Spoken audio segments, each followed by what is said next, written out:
உங்களை பிடிக்கலைன்னு சொல்லிட்டாங்க. உங்களுக்காக அவ்வளோ மெசேஜ் கால் பண்ணி அவ்வளோ கேர் பண்ண பர்சன் சடனாக ஏதாவது ஒரு காரணத்துக்காக நீ எனக்கு வேணான்னு சொல்கிறாங்க, இல்லை ரீசனே இல்லாமல் உன்னை நான் இனிமேல் லவ் பண்ண முடியாது, எனக்கு பிடிக்கலை அப்படின்னு சொல்லிட்டு உங்களை அவாய்ட் பண்ணுறாங்கன்னா இதை நீங்கள் செய்யுங்க. உங்களால் அந்த பர்சனை மறக்க முடியல, அந்த பர்சன் என் மேலே காட்டின அந்த காதல் கேர் எல்லாமே எனக்கு திரும்ப வேணும், அந்த பர்சன் வேணும் அப்படின்னு நீங்கள் ஸ்ட்ராங்காக நினைக்கிறீங்க அப்படின்னா இதை நீங்கள் செய்யுங்க. இந்த மெத்தடை நீங்கள் எந்த டேயில் ஸ்டார்ட் பண்ணணும் அப்படின்னா வியாழக்கிழமை அன்னைக்கு நீங்கள் இதை ஸ்டார்ட் பண்ணணும். அப்படி இல்லைனா ஞாயிற்றுக்கிழமை அன்னைக்கு இந்த மெத்தடை நீங்கள் ஸ்டார்ட் பண்ணுங்கள்.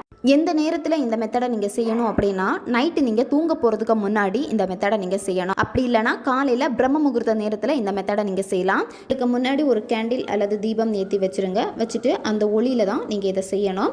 இடது கையில் உங்கள் பர்சனுடைய பேரை நீங்கள் எழுதுங்க. நீங்கள் என்ன நேமில் அவங்கள அதிகமாக கூப்பிடுவீங்களோ அந்த பெட் நேமே நீங்கள் எழுதிக்கோங்க. நீங்கள் இந்த மெத்தடை செய்கிறப்போ ஒரு பவுலில் தண்ணி எடுத்து வச்சுக்கோங்க. நீங்கள் இடது கையில் அந்த பர்சனுடைய பேர் எழுதிட்டீங்க. அடுத்து நீங்கள் என்ன செய்யணும் அப்படின்னா கொஞ்சமாக சுகர் எடுத்துக்கோங்க, சர்க்கரை எடுத்துட்டு இடது கையில் இப்போ பேர் எழுதியிருக்கீங்க அதுக்கு மேலே இந்த சர்க்கரையை வச்சுக்கோங்க. வச்சுட்டு ரப் பண்ணுங்க, தேய்ங்க. கண்களை மூடிட்டு அந்த பர்சனை நீங்கள் நினச்சிட்டு அந்த பர்சன் இப்போ உங்ககிட்ட பேசுகிறாங்க, உங்களுக்கு